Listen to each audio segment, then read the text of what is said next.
Hello বন্ধুরা, আজ তোমাদের জন্য নিয়ে এসেছি একটি মজাদার প্রশ্ন। এখানে একটি চায়ের কাপ আর কিছু লেখা দেখতে পাচ্ছ। এই তিনটের মধ্যে থেকে অক্ষর নিয়ে তোমাকে একটি খাবারের নাম তৈরি করতে হবে।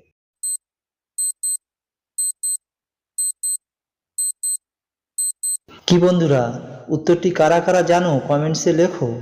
যারা জানো না তাদেরকে আমি বলে দিচ্ছি। কিন্তু বন্ধুরা, চ্যানেলটিতে নতুন হয়ে থাকো তাহলে একটা সাবস্ক্রাইব করো প্লিজ। পাশে থাকো বেল আইকনটা টাচ করে নোটিফিকেশনটা অন করে দিও। বন্ধুরা, উত্তরটি হবে প্রথম ছবিটি চা, দ্বিতীয়টি ইংরাজিতে লেখা না, তৃতীয়টি চুর। তাহলে হয়ে গেল চানাচুর। চানাচুর একটি খুব মুখরোচক খাবার।